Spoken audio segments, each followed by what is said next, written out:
অনেক ঠাকুরের দুয়ার ধরিয়া হাতে করে পূজা দিয়া মানত করিয়া মাদুলি কবচ ধারণ করিয়া ঔষধ খাইয়া নৃত্যকালের যখন কিছুতেই একটি ছেলে হইল না, তখন সে জেদ করিয়া নিজে দেখিয়া শুনিয়া স্বামীর আরেকটি বিবাহ দিল। একটি ছেলে না হইলে কি ঘর সংসার মানায়? স্ত্রীলোক যখন ত্যাগ করিতে ইচ্ছা করে তখন অসাধ্য সাধন করিতে পারে। আজ 22 বৎসর স্বামী তাহার ছিল। যাহার জীবনের সহিত তাহার দুঃখ জড়াইয়া গিয়াছিল, সেই স্বামীকে নৃত্যকালী হাসি মুখে প্রশান্ত মনে তরঙ্গিনীকে দান করিয়া সেই নবদম্পতির সেবা ও যত্নের ভার গ্রহণ করিল। নৃত্যকালী তরঙ্গিনীকে ছোট বোনটির মতন যত্ন করেন। তরঙ্গিনীকে প্রণয়ের দীক্ষা দেয়। নবযৌবনা তরঙ্গিনী বৃদ্ধ স্বামীকে লইয়া রঙ্গরসিকতা করে। তাহাদের দুজনের নতুন প্রণয়ের ভাবলীলা ও কুণ্ঠিত গোপন মিলন প্রয়াস দেখিয়া কৌতুক ও আনন্দ অনুভব করে। তরঙ্গিনীও বাপের বাড়ি হইতে অকস্মাৎ বিচ্ছিন্ন হইয়া দিদির যত্ন মমতায় একদিনের তরেও মুখ মলিন করিবার অবসর পায় নাই। সে খাইতে না চাহিলেও নৃত্যকালী তাহাকে দিদি আমার, বোনটি আমার, মেয়ে আমার বলিয়া সাধিয়া সাধিয়া বারবার বিবিধ খাবার খাওয়ায়। সে সাজিতে না চাহিলেও দিদি তাহার নিজ হাতে বিচিত্র বস্ত্র অলঙ্কারে দিনের মধ্যে তাহা 5 বার 5 রকম করিয়া সাজায়। নৃত্যকালে নিজের হাতে বিবিধ ছাদের চুল বাঁধিয়া, টিপ কাটিয়া, কাপড় পরাইয়া তরঙ্গিনীকে জেদ করিয়া জোর করিয়া দিনের মধ্যে 5 বার স্বামীর কাছে পাঠাইয়া দেয়। সংসারে এতটুকু কাজও তরঙ্গিনীকে করিতে হয় না। সংসারের সমস্ত সেবা ও কর্মের ভার নৃত্যকালীর। হাসি, আনন্দ ও সম্ভোগের জন্যই যেন তরঙ্গিনীর জীবন। তাহার পর যখন তরঙ্গিনীর সন্তান সম্ভাবনা হইল, তখন নৃত্যকালী যেন কৃতার্থ হইয়া গেল। তাহার এতদিনের স্বাদ এইবার তরঙ্গিনী হইতে পূর্ণ হইবে। একটি সোনার চাঁদ কোলে পাইবে। তাহার সংসার ওহার হাসিতে আলো হইয়া উঠিবে। তরঙ্গিনীকে নৃত্যকালী এখন চোখে হারায়, সদাই তাহাকে সাবধান করিয়া রাখে। অনুক্ষণ তাহার সঙ্গে সঙ্গে টিকটিক করিয়া বেড়ায়, কোনো মতে যেন কিছু অনাচার না হয়, কাহারও ছোঁয়াচ নজর যেন না লাগে। দুজন দুঠাই হইয়া গেলে সে বাঁচে।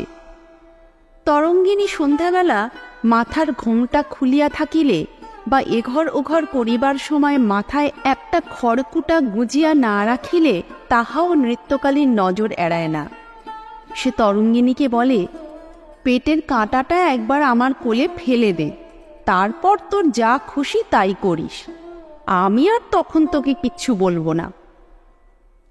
যেদিন তরঙ্গিনী প্রসব বেদনায় কাতর হইয়া নৃত্যকালীকে জড়াইয়া ধরিল, দিদি আমি আর বাঁচব না, সেদিন নৃত্যকালীও সুখে ও দুঃখে তাহার সহিত কাঁদিয়া ফেলিল।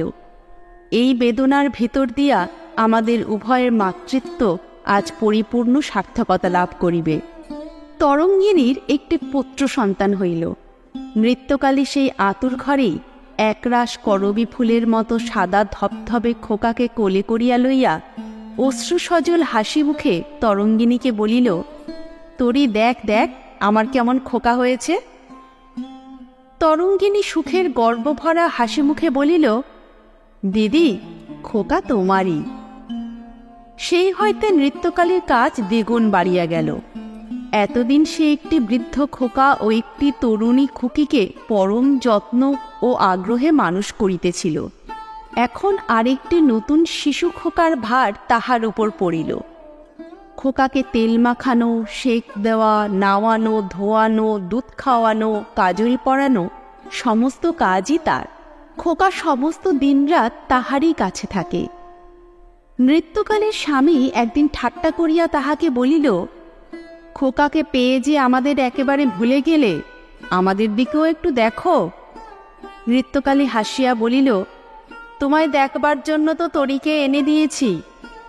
স্বামী লজ্জিত হইয়া প্রস্থান করিল। তরঙ্গিনী একদিন হাসিয়া বলিল, দিদি, খোকা হয়ে অবধি তুমি আর আমার খোঁজও করো না যে তরি মরল কি বাঁচল।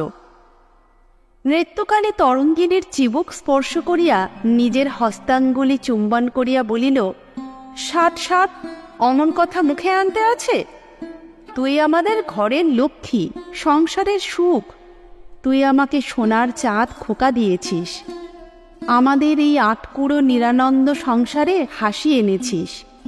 তুই যে আমার ছোট বোন তরি, তোর ঘর সংসার তুই এখন চিনে শুনে নে। চিরকাল কি দিদির হাত তোলা নিয়ে থাকবি? আমায় ছুটি দে, আমি আর সংসারের কেউ নই। আমি আর খোকা এখন দুজনে মিলে খেলা করবার ছুটি নিয়েছি। কাজ করবার অবসর এখন আর আমার নেই। আমি দেখতে শুনতে পারি নে, তুই এখন সব দেখ শোন। নিজের শরীরের যত্ন করিস, আর যে বুড়োটাকে তোর হাতে দিয়েছি সেটাকেও একটু যত্ন করিস। তরঙ্গিনী লজ্জিত হইয়া বলিল, না দিদি, সে আমি পারবো না। তোমার কাজ আমি করতে যাব কেন? তুমি আমায় না দেখলে আমার বড় কষ্ট হয়, আমার কিচ্ছু ভালো লাগে না। তরঙ্গিনীকে আদরে চিবুক স্পর্শ করিয়া চুম্বন করিয়া নৃত্যকালে হাসিয়া বলিল, তুই এখন বড় সড়ো হয়েছিস। এখনো দিদির হাততলা হয়ে থাকলে লোকে বলবে কি? বলবে তোর ঘর সংসার আমি তোকে ঠকিয়ে দখল করে বসে আছি। তরঙ্গিনী দৃষ্টিতে তিরস্কার ভরিয়া নৃত্যকালের দিকে তাকাইয়া বলিল, দিদি যাও, তোমার সঙ্গে আড়ি। ফের ওরকম কথা বললে আমি কেঁদে কেটে অনর্থ করব কিন্তু, বলে রাখছি। বলিতে বলিতেই তরঙ্গিনীর চোখ দিয়া ঝরঝর করিয়া অভিমান গলিয়া ঝরিয়া পড়িতে লাগিল। নৃত্যকালী তাহাকে কোলের কাছে টানিয়া আনিয়া গালে কপালে চুম্বন করিয়া সজল চোখে হাসিয়া বলিল, ছি পাগলি, এই তুচ্ছ কথায় কাঁদলে? তরঙ্গিনী নৃত্যকালীর কোলে মুখ লুকাইয়া ফুলিয়া ফুলিয়া কাঁদিতে কাঁদিতে অভিমান ব্যথিত স্বরে বলিল, কেন তুমি আমাকে অমন কথা বললে? বলো আর কখনো বলবে না। নৃত্যকালে তরঙ্গিনীর পিঠে হাত বুলাইতে বুলাইতে বলিল, চুপ কর লক্ষ্মীটি, চুপ কর, আর কখনো বলবো না। কিন্তু কখনো যদি তোর সংসারের ভার হাতে নেবার ইচ্ছে হয়, মুখ ফুটে আমায় বলতে লজ্জা করিস নে। তুই বলা মাত্র তোর ঘরকন্যা তোকে ছেড়ে দিয়ে আমি সরে একপাশ হব। কেবল খোকাকে আমার কাছ থেকে কেড়ে নিস নে। তরঙ্গিনী অশ্রুস্নাত মুখখানি তুলিয়া নৃত্যকালীর দিকে বেদনা ভরা কাতর দৃষ্টিতে চাহিয়া বলিল, আবার ওই কথা? আমি যে তোমার ভালোবাসায় কেনা দাসী, আমাকে ওসব কি বলছো? নৃত্যকালী তাহার চোখ মুছাইয়া দিতে দিতে বলিল, তুই আমার বোন, তুই আমার ঘরের লক্ষ্মী। তোকে আমি মন্দ ভেবে কিছু বলিনি, তবু কথাটা বলে রাখলাম। এমনিতর সুখের মিলনে হাসি আনন্দে তাহাদের তিনটি প্রাণীর সংসার একটি শিশুকে ঘিরিয়া স্বচ্ছন্দে চলিতে লাগিল। খোকা দিনে দিনে তাহার নব নব আনন্দলীলা প্রকাশ করিয়া সংসারটিকে আনন্দে হাসিতে সুখে ভরিয়া তুলিতে লাগিল। খোকার যখন বছর দেড়েক বয়স, যখন সে 4টি সাদা দুধের দাঁত বাহির করিয়া নৃত্যকালীকে বলে জি, এবং তরঙ্গিনীকে তাতি বলিয়া ডাকে, যখন সে দুধ খাইতে ও কাজল পরিতে বিষম আপত্তি জানাইতে শিখিয়াছে, এবং যখন সে হামাগুড়ি দিয়া ঘরের শিশি বোতল ভাঙিয়া মধু ও তেল একত্র মিশাইয়া পেটে মাথায় মাখিয়া বাহ বাহ বলিয়া উল্লাস প্রকাশ করিতে পারিতেছে, তখন একদিন সন্ধ্যাকালে নৃত্যকালী দালানে বসিয়া খোকার সহিত চাঁদ মামার পরিচয় করাইয়া দিতেছিল, এবং চাঁদ মামাকে খোকার কপালে একটি টি দিয়া যাইবার জন্য ধান ভানিলে কুঁড়ো, মাছ কুটিলে মুড়ো ও উড়কি ধানের মুড়কির মোয়া দিবার লোভ দেখাইতেছিল। খোকা তাহার খুঁদে খুঁদে হাত দুটি বিস্তারিত করিয়া কচি কলার ছড়ার মতো আঙুল ঘন ঘন সঞ্চালিত করিয়া চাঁদকে ডাকিয়া ডাকিয়া নিজের কপালে হাত ঠেকাইয়া বলিতেছিল, আ চি। এক একবার মাতা নৃত্যকালীর দিকে ফিরিয়া বলিতেছিল, জি চি। আবার তরঙ্গিনীর দিকে ফিরিয়া বলিতেছিল, তা তি চি।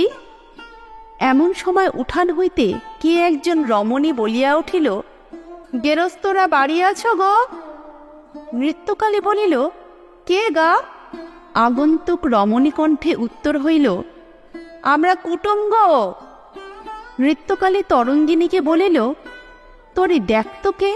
তরঙ্গিনী উঠিয়া দালানের ধারে গিয়াই বলিয়া উঠিল, ও মা, বামা যে, তুই কোত্থেকে এলি? বামা হাসিয়া গলায় আঁচলের খুঁটটা দিয়া ভূমিষ্ঠ হইয়া প্রণাম করিয়া বলিল, মা ঠাকুরনের সঙ্গে গঙ্গা নাইতে এসেছি। তরঙ্গিনী বলিল, মাসিমার সঙ্গে? কই, মাসিমা কোথায়?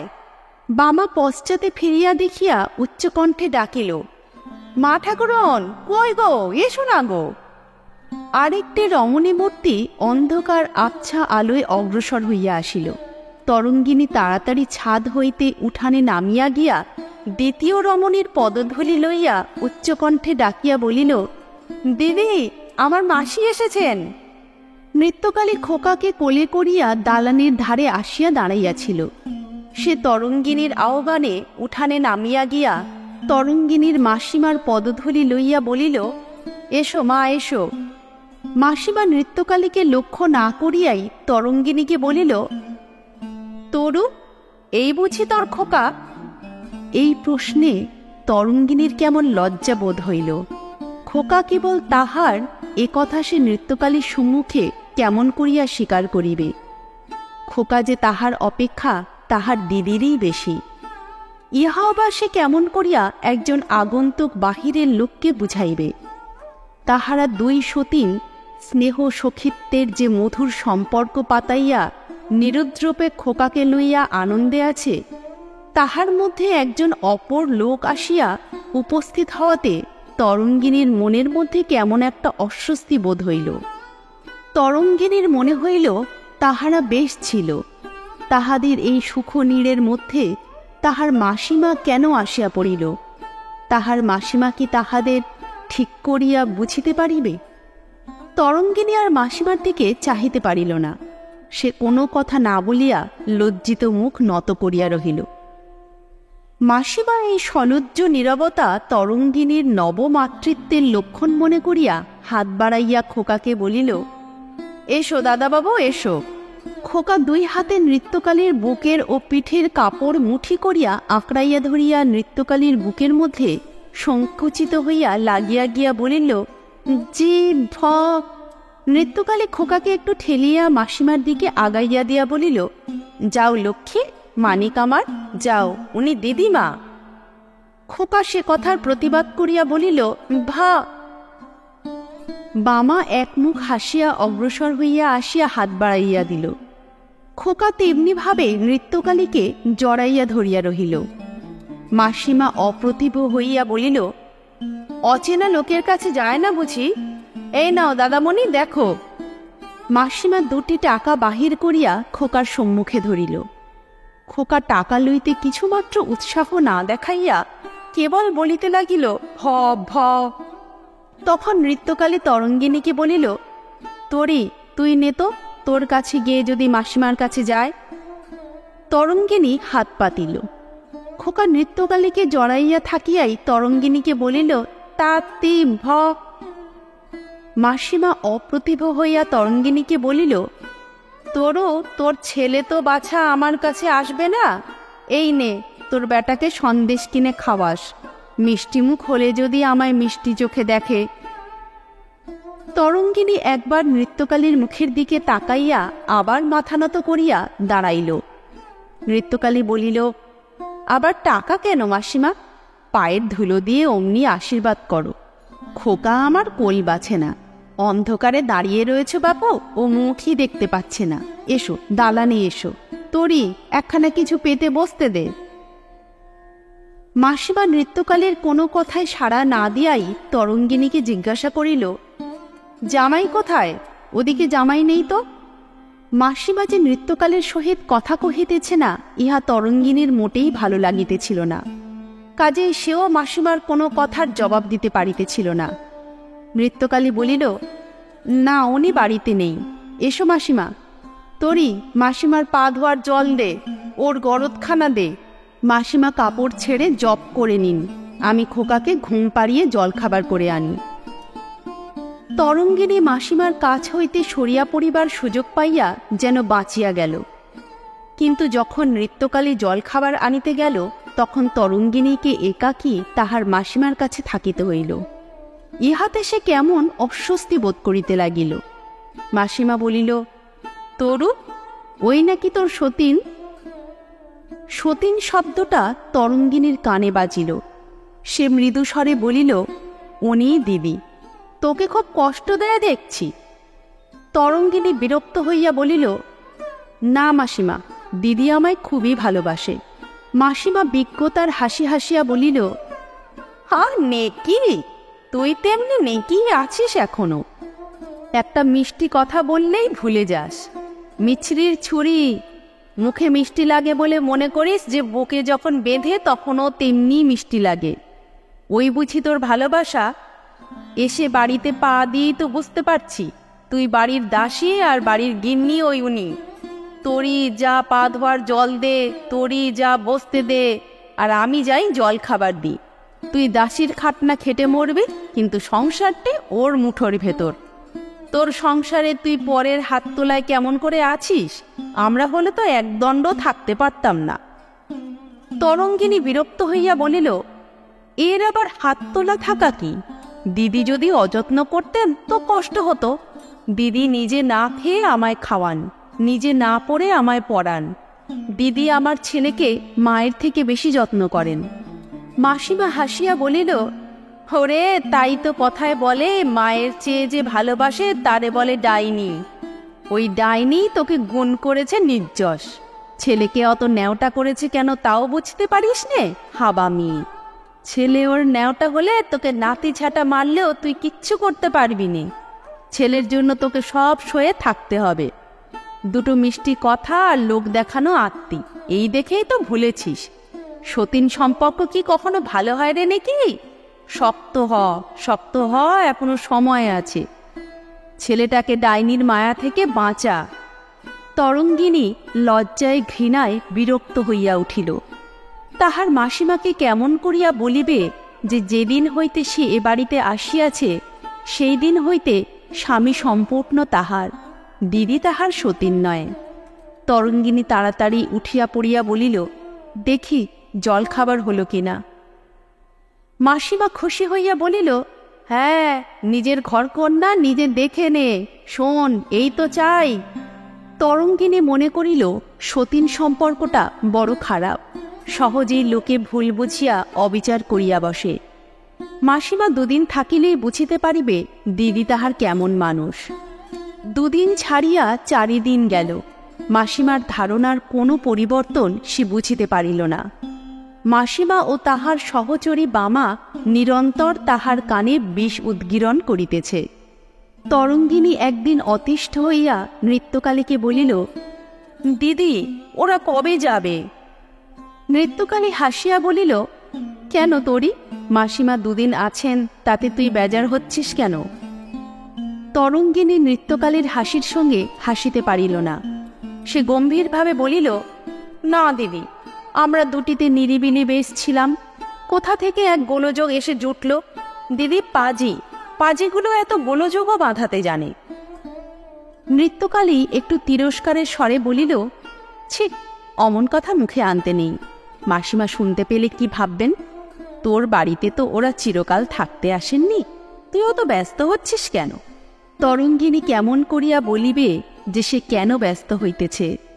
তাহার যে দুঃখ তাহা সহিবারও নয়, বলিবারও নয়।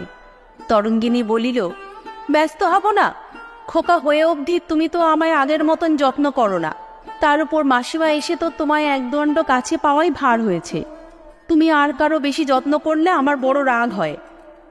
নৃত্যকালী হাসিয়া তরঙ্গিনীর চিবুক স্পর্শ করিয়া নিজের হস্ত চুম্বন করিয়া বলিল, হিংসুটে, ভয় নেই রে, ভয় নেই। তোর দিদিকে তুই না ছাড়লে কেউ কেড়ে নিতে পারবে না। ইহার পর তরঙ্গিনী নৃত্যকালীকে আর কিছু বলিতে পারিল না। সে আস্তে আস্তে গিয়া মাসিমার কাছে গিয়া বসিয়া বলিল, মাসিমা, তুমি কবে বাড়ি যাবে? বাড়ি তো শিগগির যাওয়া দরকার। বাড়িতে সব ফেলে ছড়িয়ে রেখে এসেছি। ইঁদুরে বাঁদরে যে কি করছে তার ঠিক নেই।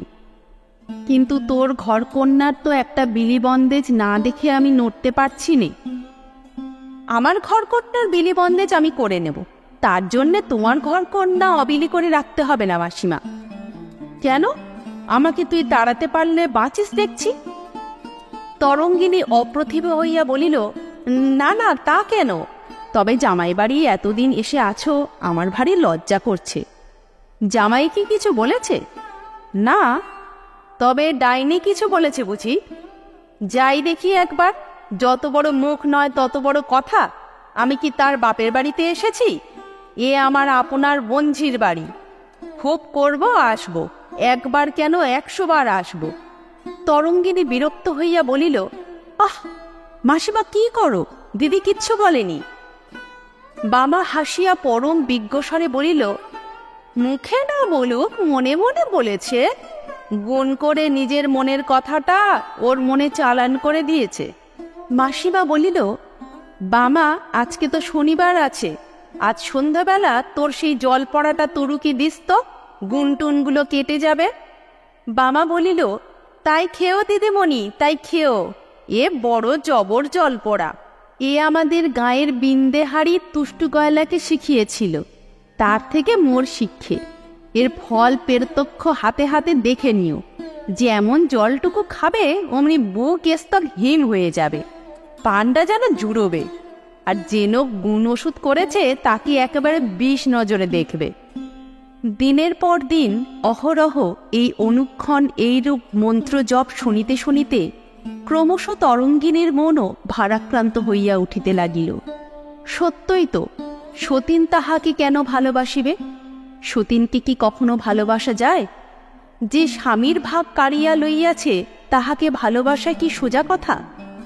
আর একজন মেয়ে যদি নোলক পড়িয়া আসিয়া মল বাজাইয়া এখন তাহার স্বামীর হৃদয় জুড়িয়া বসে, তবে কি তরঙ্গিনী তাহাকে একদণ্ডও বরদাস্ত করিতে পারে?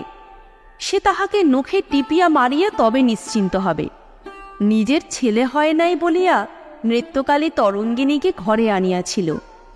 এক্ষণে তাহার ছেলেটি দখল করিয়া সে নিশ্চিন্ত হইয়া বসিয়া আছে। ছেলে হওয়ার পর হইতে নৃত্যকালী তো বাস্তবিকই তাহাকে আর তেমন যত্ন করে না। তাহার খাওয়া পড়া সম্বন্ধে আগের মতো খোঁজ খবর লয় না। সমস্ত সংসার তাহার মুঠোর ভিতর। সে হাত তুলিয়া যাহা দেয় তাহাই তরঙ্গিনীর। পাছে তরঙ্গিনী নিজের সংসার দেখিয়া শুনিয়া বুঝিয়া লয়, তাই তাহাকে নৃত্যকালী সংসারের একখানা কুটা ভাঙিয়া দুখানা করিতে দেয় না। তরঙ্গিনীকে একটিও কাজ করিতে না দিয়া নৃত্যকালী যে একাই খাটিয়া মরে, ইহা তো তাহার মমতা নহে, পুরোদস্তুর স্বার্থপরতা। তরঙ্গিনীকে সমস্ত হইতে বঞ্চিত করিবার ফন্দি। সমস্তর না হোক, সে অর্ধেকের ভাগী তো। অর্ধেকেরই বা কেন? নৃত্যকালীকে অশ্রদ্ধা করিয়া ত্যাগ করিয়াই না তাহার স্বামী তাহাকে বিবাহ করিয়াছে। তাহার স্বামীর যে পুত্রধনের অভাব নৃত্যকালী হইতে মিটে নাই, তাহা সেই না মিটাইয়াছে। সমস্ত তাহার, স্বামী তাহার, খোকা তাহার, ঘরকন্যা তাহার, অথচ তাহার যেন কিছুই নয়। স্বামী যেন নৃত্যকালীর দয়ার দান, খোকা বাজেয়াপ্ত, ঘরকন্যা বেদখল। ইহার প্রতিকার তাহাকে করিতেই হইবে। এত কথা তরঙ্গিনী নিজে গুছাইয়া মনে ভাবিতে পারে নাই। তাহার মাসিমা ও মাসিমার সহচরী বামা বিনাইয়া বিনাইয়া গুছাইয়া গুছাইয়া তাহার মনের সম্মুখে এই সমস্ত কথা দিনের পর দিন সাজাইয়া ধরিতেছিল। তরঙ্গিনী মুখ ভার করিয়া থাকে। নৃত্যকালী যদি জিজ্ঞাসা করে, তোরই তোর হলো কি, অমন করে থাকিস কেন? তরঙ্গিনী বলে, কিছু হয়নি তো, শরীরটা ভালো নেই। প্রথম প্রথম নৃত্যকালী মনে করিত যে মাসিমা এতদিন আছে বলিয়া বোধহয় তরঙ্গিনী কুণ্ঠিত ও বিরক্ত হইতেছে। কিন্তু সে অল্প লক্ষ্য করিয়াই বুঝিল যে তাহার অনুমান যথার্থ নয়। এখন তরঙ্গিনী সদা সর্বদাই তাহার মাসিমার কাছে কাছেই থাকে। তিনজনে মিলিয়া সর্বদাই ফিসফিস গুজগুজ হয়। নৃত্যকালীকে দেখিলেই চুপ করে। নৃত্যকালী বুঝিল যে কিছু একটা ষড়যন্ত্র চলিতেছে, কিন্তু সে তরঙ্গিনীকে কিছুই জিজ্ঞাসা করিতে পারিল না। তরঙ্গিনীর মনে বদ্ধমূল ধারণা হইয়া গেল যে নৃত্যকালী এতদিন তাহাকে নিছক ঠকাইয়া আসিয়াছে। এখন সংসারের ভার তাহার নিজের হাতে না লইলে নয়। তখন তাহার মনে পড়িল যে নৃত্যকালী একদিন তাহাকে বলিয়াছিল যে যেদিন তাহার ইচ্ছা হইবে মুখ ফুটিয়া বলিলেই সে সংসার হইতে সরিয়া যাইবে। তরঙ্গিনী আস্তে আস্তে নৃত্যকালীর কাছে গেল। নৃত্যকালী একবার তাহার গম্ভীর মুখের দিকে তাকিয়ে বলিল, এতদিনে দিদিকে মনে পড়ল? এখন দিদির কাছে থাকতে ভালো লাগে না, না? তরঙ্গিনী বাহাতের বালা ডান হাত দিয়া ঘুরাইয়া ঘুরাইয়া বলিল, দিদি, ভাড়ার ঘরের আর সিন্দুকের চাবিগুলো আমাকে দাও। নৃত্যকালী তাহার কথার অর্থ না বুঝিতে পারিয়া বলিল, কেন, কি নিবি? তরঙ্গিনী মাথা নত করিয়া বলিল, কিছু নেব না। তবে চাবিগুলো আমার কাছেই রাখব। তাহলে সংসার থেকে আমায় এতদিনে ছুটি দিচ্ছিস? হ্যাঁ। নৃত্যকালী হাসিয়া তরঙ্গিনীর মুখচুম্বন করিয়া বলিল, আহ, বাঁচলাম তোরই। তোর ঘর কন্যা, তোরই তো দেখা উচিত। এই নে চাবি। কিন্তু খোকাকে কেড়ে নিস নে, লক্ষ্মী বোন আমার। নৃত্যকালীর চোখ হইতে বড় বড় ফোঁটায় দুধারে অশ্রু গড়াইয়া পড়িতে লাগিল। তরঙ্গিনী সেখানে আর থাকিতে না পারিয়া উঠিয়া পড়িল। সে চলিয়া যাইতেছে দেখিয়া নৃত্যকালী তাড়াতাড়ি আঁচলে চোখ মুছিয়া বলিল, তোরে চাবি তো পড়ে রইল। তরঙ্গিনী বলিল, না দিদি, চাবি আমার চাই নে, তোমারই থাক। কোথা হইতে মাসিমা তাড়াতাড়ি বাহির হইয়া চাবিগুলি হস্তগত করিয়া বলিল, তোরও বড় মেয়ে তোকে চাবি দিচ্ছে, নে। কেমন মেয়ে বাছা? বড় মেয়ে চাবি রাখবে না, তুই রাখবি না, তো রাখবে কে? থাক তবে আমারই কাছে। মাসিমা চাবিগুলি লইয়া তরঙ্গিনীর পশ্চাৎ পশ্চাৎ প্রস্থান করিল। নৃত্যকালে অবাক হইয়া মাসিমার গমন পথের দিকে চাহিয়া বসিয়া রহিল। মাসিমা গিয়া তরঙ্গিনীকে ভৎসনা করিয়া বলিল, বোকা মেয়ে কোথাকার! ডাইনির চোখের মায়া কান্না দেখে অমনি গলে গেলেন। ভাগ্যিস আমি কাছাকাছি ছিলাম। বামা বলিল, সব তো নিলে, কিন্তু প্যাটরাটা দেখলেনি? ওটার মধ্যেই তো সব লুকিয়ে রেখে দিয়েছে। মাসিমা বলিল, ভালো বলেছিস বাবা। দেখ তরু, প্যাটরাটা একবার খুলে দেখে নিগে যা। তরঙ্গিনী জোরে ঘাড় নাড়িয়া দৃঢ় স্বরে বলিল, সে আমাকে দিয়ে হবে না মাসিমা। তবে আমি বলি গে। না মাসিমা, খবরদার। ওরকম করে দিদিকে অপমান করলে আমি মাথায় কাটারি মেরে রক্তগঙ্গা হব। মাসিমা অমনি নাকি কান্নার সুরে বলিয়া উঠিলেন, ও মা, কি সর্বনেশে কথা বলিস রে তরু! যার জন্য চুরি করি সেই বলে চোর। কি জবর ডাইনি! তোকে একেবারে বশ করে ভেড়া করে রেখেছে। তোর যা খুশি করগে যা, কালকে আমি বাড়ি চলে যাব। মাসিমা ক্রমশ ফোঁস করিতে করিতে চঞ্চে অঞ্চল আরোপ করিল। বামাও চোখ মুছিতে লাগিল। তরঙ্গিনী শক্ত হইয়া দাঁড়াইয়া রহিল। একটিও সান্ত্বনার কথা বলিল না। পরদিন মাসিমার বাড়ি যাইবার কোনো উদ্যোগই দেখা গেল না। বরং মাসিমা ভাড়ার ঘরের চাবি হাতে পাইয়া সংসারে বিলিবন্দেজ করিতে মনোসংযোগ করিল। রোজ দুধ লওয়া হয় 2 সের।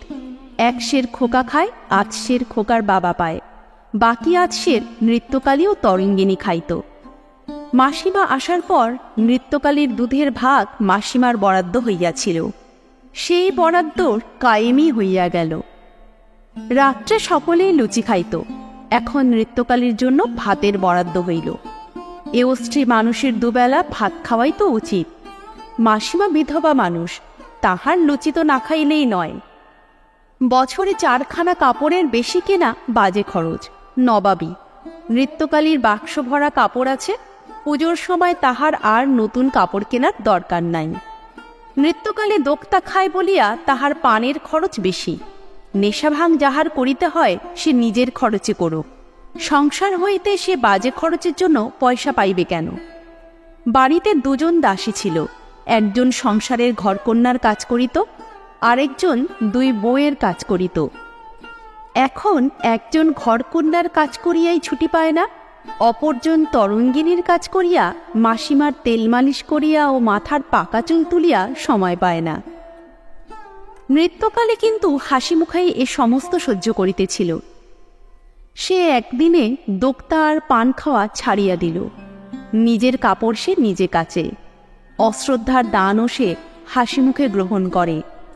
কেহ তাহাকে কাজ করিতে দেখিয়া কারণ জিজ্ঞাসা করিলে বলে, বাড়িতে দুটি বই তো ঝি নেই, কুটুম্ব মানুষ বাড়িতে, পাছে তাদের কষ্ট হয়, তাই ঝিয়েদের ওদের কাছেই থাকতে বলে দিয়েছি। এইরূপ বিলি বন্দেজ করিয়া মাসিমা দেখিল যে নৃত্যকালে কোনো আপত্তি তুলিল না, জামাইয়ের কানেও এ কথা উঠিল না। তখন সে সাহস পাইয়া তরঙ্গিনীর কানে মন্ত্রজপ করিতে শুরু করিয়া দিল। দেখ তরু, তুই কি ভাবছিস জানিনি, আমি তোর ভালোর জন্যে সংসারের খরচ কমিয়ে আনছি। যে 2 পয়সা বাঁচবে সে তোরই, আমার কি বল না।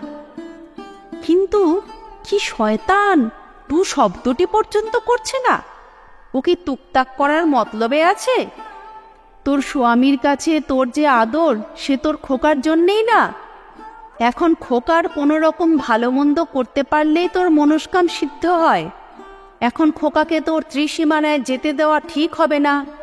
দেখিস নে, খোকাকে সামনে বসিয়ে এক দৃষ্টি কেমন হাঁ করে তাকিয়ে রয়েছে। তরঙ্গিনীর বুকের ভিতর ধুক করিয়া উঠিল। বাস্তবিক সে দেখিয়াছে নৃত্যকালী খোকাকে সামনে বসাইয়া রেখে তাহাকে দেখে। তাই সে তাড়াতাড়ি জিজ্ঞাসা করিল, অমন করে তাকিয়ে থাকলে কি হয়? বামা বলিল, বুকের রক্ত শুষে নেয় গো, বুকের রক্ত শুষে নেয়। আমাদের গায়ের ইচ্ছে পড়িয়ে অমনি করে আমার ভাসুর পর পেরানটা শুষে নিয়েছিল। না গো মা ঠাকুরন, তুমি তো সব জানো। মাসিমা মুখ অত্যন্ত ম্লান করিয়া দীর্ঘ নিঃশ্বাস ফেলিয়া বলিল, হ্যাঁ মা, জানি বলেই তো ভাবনা, কিন্তু তরু তো কথা শুনবে না। জামাইকে বলে ওকে এক্ষুনি বাড়ি থেকে বিদেয় করে দেওয়া উচিত। মাসিমার অবিশ্রাম মন্ত্রজপে তরঙ্গিনীর মন নৃত্যকালীর উপর বিরূপ হইয়া উঠিলেও সে একবার বাঁকিতেছিল, একবার দিদির প্রাণঢালা স্নেহ স্মরণ করিয়া সমস্ত বিরূপ ভাব মন হইতে ঝাড়িয়া ফেলিতে চেষ্টা করিতেছিল। কিন্তু যখন তাহার বিশ্বাস জন্মিল যে তাহার সৌভাগ্যের নিদান বুকচেরা ধন খোকাকে প্রাণে মারিবার জন্য নৃত্যকালী চেষ্টায় আছে, তখন তরঙ্গিনীর মন নৃত্যকালীকে একেবারে বিষের মতো বোধ করিতে লাগিল। তাড়াতাড়ি তরঙ্গিনী স্বামীকে গিয়া বলিল, ও গো শুনেছ, বড়গিন্নি আমার খোকাকে রোজ তুক করে। নৃত্যকালী কিছু না বলিলেও তাহার স্বামী অনুমানে বুঝিতে পারিতেছিল যে মাসিমার ব্যবহার নৃত্যকালীর প্রতি বিশেষ নৃত্য তো নয়ই, বরং নৃত্যকালী যেন কিছু উৎপীড়িত হইতেছে। মাসিমা আড্ডা গাড়িয়া বসিয়া তাহাদের সুখের সংসারের মধ্যে বিশৃঙ্খলা ঘটানোতে তরঙ্গিনীর স্বামী তরঙ্গিনীর উপরও একটু বিরক্ত হইয়াই ছিল। মনে করিতেছিল সেই বোধহয় মাসিমাকে ধরিয়া বাড়িতে রাখিয়াছে। তাই এখন তরঙ্গিনীকে নৃত্যকালীর নামে লাগাইতে শুনিয়া তাহার কথায় বাধা দিয়া রাগ করিয়া বলিয়া উঠিল, যাও যাও, ওসব ছোট লোকের মতো কথা শুনতে চাইনি। ও বুকের রক্ত জল করিয়া তোমার ছেলেকে মানুষ করেছে কিনা, এই তার পুরস্কার। কে তোমাকে এসব শেখাচ্ছে? আগে তো তুমি এমন মেয়ে ছিলে না। ফের ওরকম কথা মুখে আনলে ঝাড়ে মুড়ে সবাইকে একদিন একসঙ্গে দূর করে দেব। সূত্রপাতেই স্বামীর নিকট তিরস্কৃত হইয়া তরঙ্গিনী কাঁদিয়া গিয়া মাসিমার কাছে পড়িল। মাসিমা তা শুনিয়া বলিল, এ সমস্তই ওই ডাইনির খেলা। মন্তর পড়ে তোর উপরে জামাইয়ের মন চটিয়ে দিচ্ছে। তুই ভেবে দেখ, জামাই কি কখনো তোকে এমন করে একদিনও বকেছে? তরঙ্গিনী দেখিল, সত্যই তো, স্বামী তো শুধু সোহাগ করিয়াছে। তিরস্কার আজই প্রথম এবং অতি অকস্মাৎ। তখন তরঙ্গিনী ব্যস্ত হইয়া বলিল, তাই তো মাসিমা, তবে কি হবে? মাসিমা গম্ভীরভাবে বলিল, আমি তো বাছা কবে থেকে পই পই করে বলছি যে বিষ দাঁত চেপে বসবার আগে সাবধান হ। এখনো কামড়ে ধরেছে, তোর কপাল ভাঙতে আর দেরি নেই। স্বামীর মন কেড়ে নিলে, ছেলে কেড়ে নিলে তোর আর থাকলো কি? আহা, ছেলে নয় তো যেন রাজপুত্তুর, রোগে ভোগে মরে, সহ্য হয়। এ আলটপকা গিলে খাবে গা। সর্বনাশের দীর্ঘ নিঃশ্বাস ফেলিয়া বলিল, বাঁচাই আর কেমন করে মা? চোখের আড়াল না করলে শিবের সাধ্য নেই যে বাঁচায়। এ একেবারে মোক্ষম কামড় কামড়েছে। ছেলের দিনকের দিন একেবারে নীলমূর্তি হয়ে উঠছে, দেখিস নে। তরঙ্গিনী ব্যস্ত হইয়া বলিল, তবে মাসিমা, আমি খোকাকে নিয়ে তোমার সঙ্গে পালিয়ে যাই, চলো। মাসিমা হতাশভাবে ঘাড় নাড়িয়া বলিল, না রে মা, তাতে কি নিস্তার আছে? খোকার নারী পোঁতা যে এখানে, নারীর টানে ওই প্রাণপুরুষকে টেনে বের করে আনবে। তরঙ্গিনী ভয়ে একেবারে মূর্ছিত প্রায় হইয়া বলিল, মাসিমা, তবে উপায়? উপায় একমাত্র ওকে সরানো। কেমন করে সরাবো? ওকে বলতে গেলাম, বামা বলিয়া উঠিল, না না, অমন করে নয়। ডাইনিকে কি অমন করে সরায়? তুক্তরিবধ করে সরাতে হবে। তরঙ্গিনী ব্যস্ত হইয়া বলিল, তুই কিছু জানিস বামা? মাসিমা তাড়াতাড়ি বলিল, তোর সেই পাগলাকালের গুঁড়োটা তরুকে দিস না। যত বড়ই ডাইনি হোক, মা কালীর কাছে তো আর বড়াই খাটবে না। বামা বলিল, হ্যাঁ দেখো, ডাকিনী যোগিনী হলো গে মা কালীর দাসী। মা কালীর কাছে তাদের আবার বড়াই কি? বড্ডি মনে করেছ মা ঠাকুরন? সেই গুঁড়োর একরত্তি দিলেই যত বড় ডাইনি হোক চোখ উল্টে পড়তেই হবে। সে গুঁড়ো আমি কি কম কষ্টে জোগাড় করেছি না? তরঙ্গিনী বলিল, সে কি গুঁড়ো? বৃষ্টিস নয় তো? বামা বলিল, আরে রাম রাম, বিষ নয়, মা কালীর পেশাদ, চরণধুলি। স্থির হইয়া গেল বামার উপদেশ অনুসারে তরঙ্গিনী নৃত্যকালী ডাইনিকে ঝাড়াইয়া ভিটেমাটি ছাড়া করিবে। একাদশীর দিন সমস্ত টুকটাক করিয়া তরঙ্গিনী এক বাটি দুধের সঙ্গে একটা সাদা গুঁড়ো মিশাইয়া রাখিল। রাত্রে নৃত্যকালীকে খাইতে দিবে। সকালে সে চোখ উল্টাইয়া পড়িয়া থাকিবে। তরঙ্গিনী বারবার করিয়া জিজ্ঞাসা করিল, হ্যাঁ রে বামা, বৃষ্টিস নয় তো? বামা বলিল, বিষ কেন হবে গো? আমরা কি মানুষ খুন করি?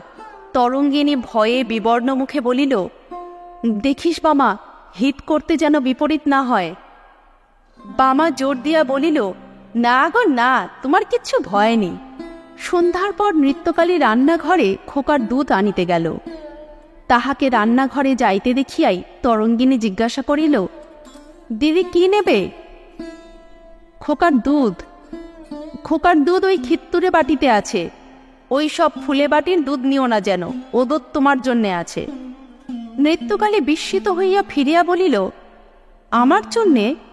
আমি কি দুধ খাই? তরঙ্গিনী থতমত খাইয়া অপ্রতিভ হইয়া বলিল, মাসিমার আজ একাদশী কিনা, তাই একটু রেখেছি। নৃত্যকালী আর কিছু না বলিয়া রান্নাঘরে গিয়া দুবাটির দুধ এক করিয়া খোকাকে খাওয়াইতে লইয়া গেল। তরঙ্গিনী দেখিল যে নৃত্যকালী জগন্নাথী বাটিতেই দুধ লইয়া গেল, কিন্তু তাহার মন অত্যন্ত চঞ্চল হইয়া উঠিল। সেই সাদা গুঁড়ো মা কালীর চরণরেণু বলিয়া এতক্ষণ মনকে বোকা বুঝাইবার চেষ্টা করিল। ভুলক্রমে খোকার তাহা খাওয়ার সম্ভাবনা মনে করিয়া তরঙ্গিনী ব্যস্ত ও চঞ্চল হইয়া উঠিল। সেই সাদা গুঁড়া যে বিষ, ইহা এখন সে নিজের মনের কাছে কিছুতেই অস্বীকার করিতে পারিল না। সে ভাবিতে লাগিল, সাদা গুঁড়া মিশাইয়াছিল সরফুলে বাটিতেই তো ঠিক, শ্রীক্ষেত্রের বাটিতে তো নয়। ভাবিতে ভাবিতে তাহার সমস্ত গোলমাল ঠেকিতে লাগিল। একবার মনে হয় শ্রীক্ষেত্রের বাটিতে গুঁড়া মিশাইয়াছে, একবার মনে হয় সরফুলের বাটিতে। সে ব্যস্ত হইয়া রান্নাঘরে যে বাটি আছে তাহাতে আঙুল দিয়া দেখিতে গেল যে তলায় গুঁড়া থিতাইয়া আছে কিনা। বাটিতে আঙুল দিতেই দেখিল বাটিতে দুধ নাই, বাটির তলায় গুঁড়া কিচকিচ করিতেছে। তরঙ্গিনী একেবারে পাগলের মতো হইয়া ঝড়ের বেগে ঘর হইতে ছুটিয়া যাইতে যাইতে চিৎকার করিয়া বলিয়া উঠিল, দিদি দিদি, ও দুধ খোকাকে খাইও না, খোকাকে ও দুধ খাইও না। তরঙ্গিনী দালানে উঠিয়া দেখিল নৃত্যকালী খোকাকে ঝিনুকে করিয়া দুধ খাওয়াইতেছে। তরঙ্গিনী বাঘিনীর মতো ঝাঁপাইয়া পড়িয়া এক হাতে নৃত্যকালীর হাত চাপিয়া ধরিয়া অপর হাতে বাটি তুলিয়া এক নিঃশ্বাসে সমস্ত দুধটা নিজে খাইয়া ফেলিয়া বাটিটা দূরে আছড়াইয়া ফেলিয়া দিল। নৃত্যকালী হাসিয়া গড়াইতে গড়াইতে বলিল, মোর পোড়ার মুখী, তুই দিনকের দিন পাগল হচ্ছিস নাকি? ছেলের দুধটা খেয়ে ফেললি, আমি এখন খোকাকে কি খাওয়াই বলতো? এতক্ষণে তরঙ্গিনী নিঃশ্বাস লইয়া উচ্ছ্বসিত হইয়া কাঁদিয়া উঠিয়া নৃত্যকালীর পা ধরিয়া বলিল, দিদি, শয়তানিদের কথা শুনে আমি বিষ দিয়েছিলাম তোমায় খাওয়াবো বলে, তার ফল আমি হাতে নাতে পেলাম। তুমি আমার খোকাকে বাঁচাও। নৃত্যকালী তাড়াতাড়ি খোকার গলায় আঙুল দিয়ে খোকা যে 2 ঝিনুক দুধ খাইয়াছিল তুলিয়া ফেলিলে সুস্থ সবল খোকা একটু অবসন্ন হইয়া থাকিল, পরে চাঙ্গা হইয়া উঠিল। কিন্তু ডাক্তারের চেষ্টাতেও তরঙ্গিনী বাঁচিল না। তরঙ্গিনী অজ্ঞান হইয়া পড়িতে পড়িতে ক্ষীণ কণ্ঠে একবার জিজ্ঞাসা করিল, দিদি, খোকা বাঁচবে? নৃত্যকালী তরঙ্গিনীর ভূমিলুণ্ঠিত মস্তক কোলে তুলিয়া লইয়া কাঁদিতে কাঁদিতে বলিল, বাঁচবে লো বাঁচবে, তুইও বেঁচে ওঠ, তোর খোকাকে তুই নে, আমি আর তোর খোকার ভাগ নেব না। তরঙ্গিনী আশ্বস্ত হইয়া নিঃশ্বাস ফেলিয়া বলিল, আহ দিদি, তোমার খোকা তোমারই রইল, আমার অপরাধ ক্ষমা করো, পায়ের ধুলো দিও দিদি, একবার ওকে ডাকো, পায়ের ধুলো নেব। এমন সময় মাসিমা ডুকরাইয়া কাঁদিয়া আসিয়া পড়িল, ওরে তরু রে, এ কি সর্বনাশ হলো রে। তরঙ্গিনী নৃত্যকালীর দিকে দৃষ্টি ফিরিয়া লইয়া বলিল, দিদি, ওদের এখান থেকে দূর করে দাও। লিসেন চ্যানেলে আজকে শুনলেন চারুচন্দ্র বন্দ্যোপাধ্যায়ের লেখা সতীন।